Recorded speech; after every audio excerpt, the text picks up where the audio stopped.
রসুলপুর নামে একটি গ্রাম ছিল। গ্রামটি দেখতে খুবই সুন্দর। গ্রামের মাঝখান দিয়ে বয়ে গেছে একটি অসাধারণ নদী।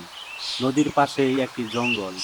জঙ্গলে নানান রঙের পশু পাখি বসবাস করে। সেই জঙ্গলের পাশে একটা বাড়ি ছিল। সেই বাড়িতে ৮ বৎসর বয়সের একটি ছেলে ছিল, নাম তার ইয়াসিন। সে খেলা করতে খুবই পছন্দ করত এবং তার একটি সাইকেল ছিল। সাইকেল নিয়ে সে ঘোরাঘুরি করত। একদিন সে বায়না করলো সে মাছ ধরতে নদীতে যাবে। আজকে নদী থেকে অনেক মাছ ধরবো। বন্ধুরা, আজকে তোমরা দেখতে পাবে আমি কিভাবে নৌকা দিয়ে নদী থেকে মাছ ধরি।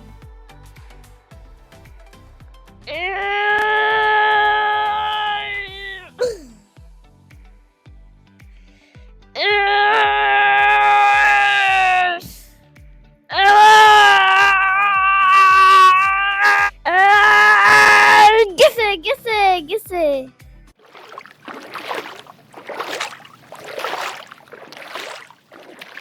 ইয়াসিন নৌকা চালাতে চালাতে খুশি মনে অনেক দূর চলে গেল।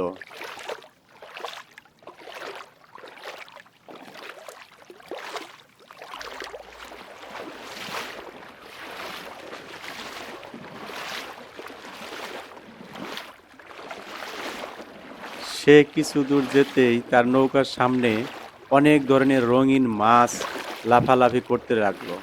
সে খুশিতে আত্মহারা হয়ে গেল এবং সেখান থেকে কিছু মাছ সে ধরে নৌকার মধ্যে তুলল।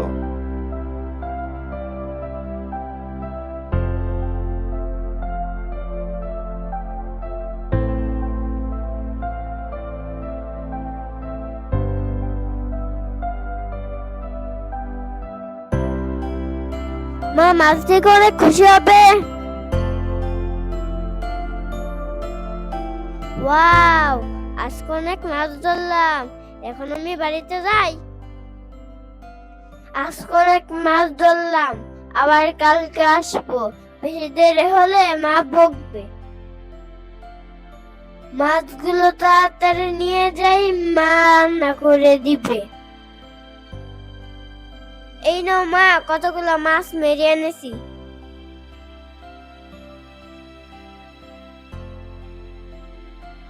মা, আমি কচুর পাতা নিয়ে আসি। আজকে তুমি কচুর পাতা দিয়ে মাছগুলো রান্না করবে।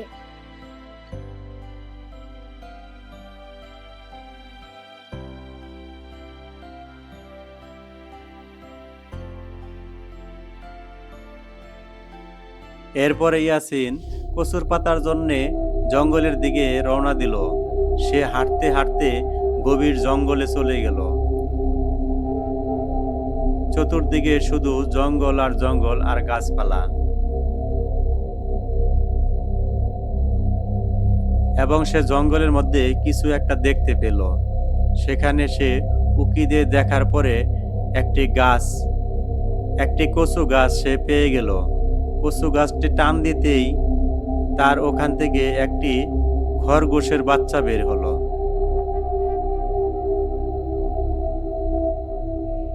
এবং পাতাটি ছিঁড়ার সাথে সাথে একটি অজগর সাপ এসে হাজির হলো তাকে কামড় দেওয়ার জন্যে। অজগর সাপটি দেখে ইয়াসিন ভয়ে আতঙ্কিত হয়ে গেল এবং সে সেখান থেকে বাঁচার জন্য দৌড়াতে থাকলো। সে যতই দৌড়াচ্ছে সাপও তার সাথে সাথে দৌড়াচ্ছে।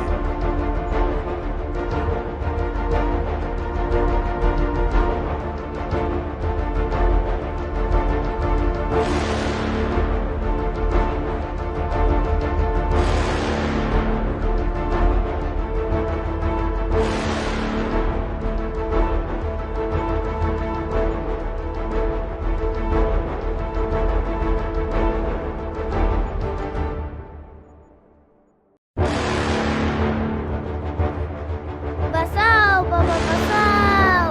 বাঁচাও বাবা, বাঁচাও! ইয়াসিনের চিৎকার শুনে ইয়াসিনের বাবা এসে লাঠি দিয়ে পিটিয়ে সাপটিকে মেরে ইয়াসিনকে নিয়ে সেখান থেকে দ্রুত পালিয়ে গেল।